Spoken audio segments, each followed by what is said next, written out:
Tere, mina olen Ahven, muusik ja trummar ning suur metsalemb ja olen siin põlises Eesti vihmametsas juhtunud kokku ühe väga toreda elukutselise matkakorraldajaga Helen Kariga.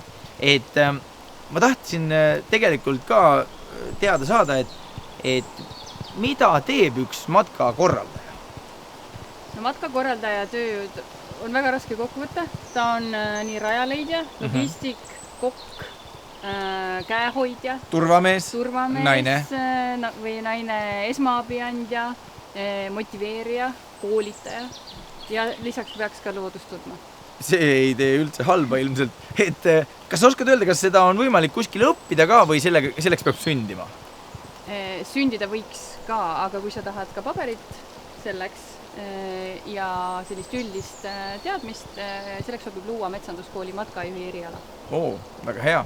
Aga et kas sa oskad öelda, et kas neid matku on sinu jaoks on ainult sellist nagu üks generaalmatka lahendus, et seljakotid selga ja metsa ja siis mingil hetkel sealt välja või on seal mingisuguseid erinevaid tüüpe? Jaa, matkadel on väga palju erinevaid tüüpe, sest et kõige tähtsam on vaadata inimestele otsa, mida ta tahab või mida ta suudab. Et mõne jaoks on ka jalutuskäik kuskilt suure tee äärest metsa, suur matk. Mõni tahab käia 15 kilomeetrit üle raba.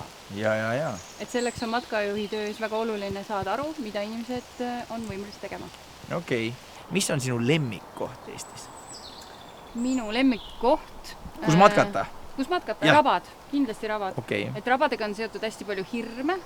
Inimestel kardavad kohe ära uppuda nii, kui turba peale astuvad. Tegelikult ei ole vaja seal mitte midagi karta. On vaja teada, kuidas seal orienteeruda. Aga minu jaoks on see lemmik just sellepärast, et isegi talvel, kui mujal on täiesti mudane ja hall, on seal alati värviline, seal on lõhnad ja ta on nagu täiesti teine maailm. Ja väga haruldane ka maailmas. Kas sa oskad öelda, miks võiks eelistada näiteks Eestit, ma ei tea, näiteks Lõuna-Leedule? Kõigepealt, see on väga lähedal meile. Sa võid astuda Tallinnast bussi peale, astuda tee ääres maha ja minna täiesti üksikusse kohta matkama.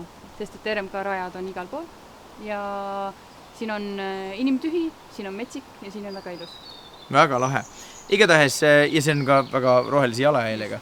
Nagu te kuulete, Eestis on võimalik avastada tuhandeid erinevaid paiku, nii rabasid, saari kui metsi oma kodude lähedal. Siin ei ole midagi muud, kui üksi ei julge, võtke mõnel elukutselisel loodusmatkade korraldajal sabast kinni ja minge ühiselt.